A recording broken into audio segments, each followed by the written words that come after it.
Bob, what are some tips for getting through a real estate transaction? Well, Jason, I think the most important tip is to assemble a team of people that are going to assist you and navigate you, through this whole transaction. The first person, myself being a real estate attorney, would be to hire an attorney who has some background in real estate closings, and that person can guide you, tell you about who should be doing what, time frames, expenses, contingencies, and who does what. You probably also want to hook up with a good real estate broker, a full-time person that works for a reputable firm in your community that knows the market and also has their own network of professionals that they want to work with.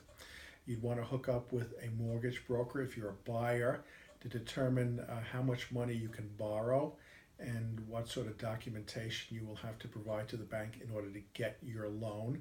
And probably the last person is, if you're buying a home or a condo, maybe even a co-op, is a building inspector or engineer. This is a person who can kind of tell you that the property you're buying is in sound condition, and if there are any faults that have to be remedied immediately, and probably can also give you some hints on future repairs that you may want to do, future repairs or future improvements that you may want to do. The other tip is you really have to be flexible with your time. Closings generally take 2 to 3 months to close. Some close a little faster, some close a little slower. Occasionally there are glitches either on the buyer side or the seller side. So at least in New York, closing dates are targets. They're not a fixed date. So when an attorney tells you you're going to close, they usually, at least in the New York City area, will say on or about January 30th. They don't say on. Other states have a very hard and fixed date. New York does not. And the purpose of that is to provide flexibility in the event there is some sort of a glitch or hiccup, either on the buyer or the seller's side.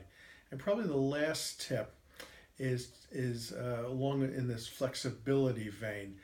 Your attorney, your real estate broker, your mortgage broker will give you pretty good estimates of what the total closing costs are going to be. But those are not fixed in stone. Occasionally, if there's a delay in closing, for instance, your mortgage broker may tell you that you have to spend a couple hundred or a couple $1,000s more in extending your rate or extending your commitment.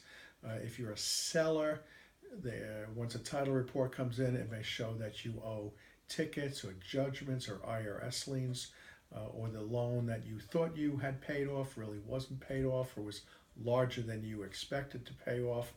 So all those items could tend to cost you a little more than the professionals told you early on in the transaction, but no one could foresee a lot of those things coming earlier on in the transaction. So you do have to be a little flexible and understand that your closing could cost a little more than you first anticipated.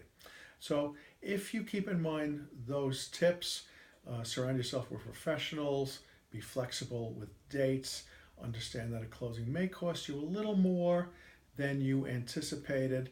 Those are all the keys to having a successful real estate transaction.